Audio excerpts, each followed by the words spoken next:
Hello and welcome to the International Society for Physical Activity and Health podcast. Our first podcast series is a rapid fire series on ISPA's councils and networks. It's time to get into our podcast for today with your host, Matthew Teppy McLaughlin. Okay, today I'm joined by Professor Mike Pratt, the chair of the Global Observatory for Physical Activity Council, and also Dr. Andrea Ramirez, who is the coordinator of the council. This is a really busy council, so it's going to be a challenge to get all of our activities across in 4 minutes. But perhaps I'll throw over to Mike first and tell us a little bit about the council. Thanks, Teppy, and hello, ISPA members. It's great to be able to talk about GoPA.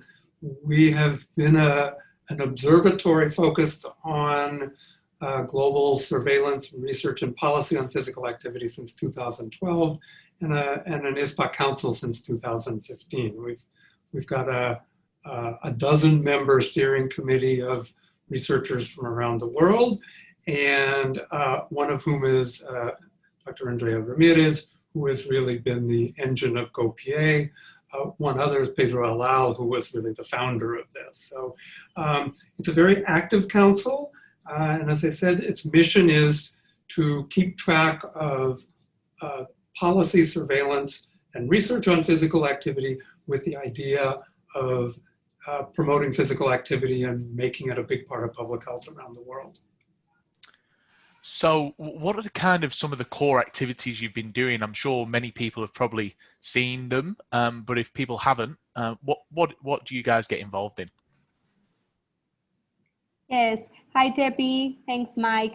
So one of our main activities is focused in global surveillance for physical activity. So as Mike said, we're very interested and we want to know exactly what is going on in terms of surveillance policy and research in the area of physical activity in each of the countries in the world. So since our start, and one of our main products has always been to produce and to create country profiles and physical activity profiles for each of the countries using standardized methods, so we can compare all these countries and we can know how the status of physical activity varies by region, by income group, and how we can help promoting physical activity in these places. So these physical activity profiles are called the country cards. This is our main product, and this is our main activity in the council. All our work focused in producing these country cards.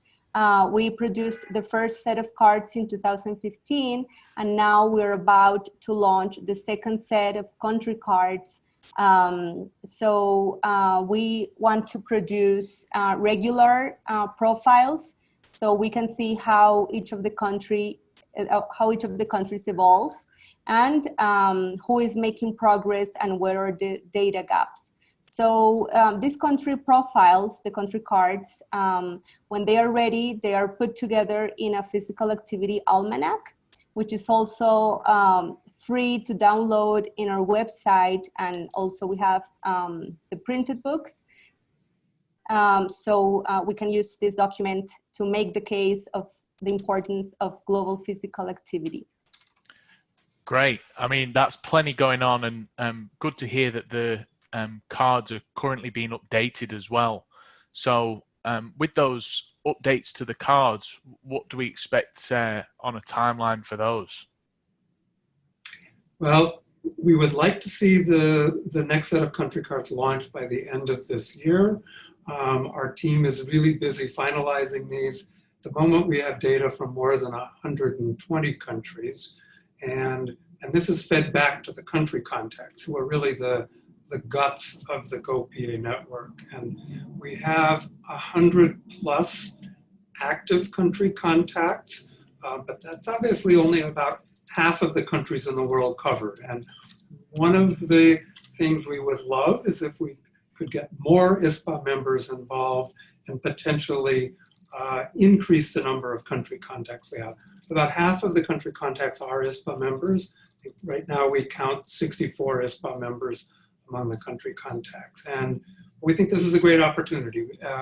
It's an informal, loose-knit network, but it's a network of people who care about physical activity and health and aren't just putting together the data for the country cards, but ideally taking that data and advocating for physical activity in their countries.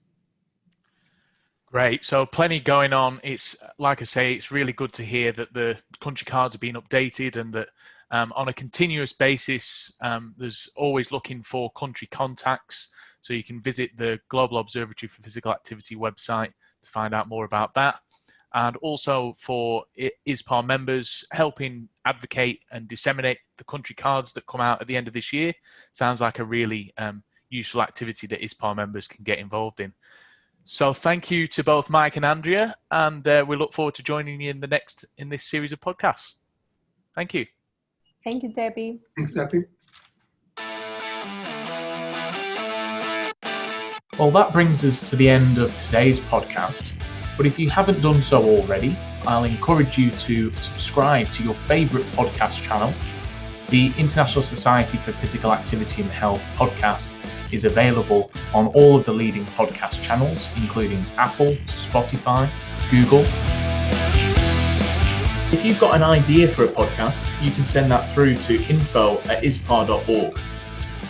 Thank you very much for listening, and we hope you can join us on our podcast again soon.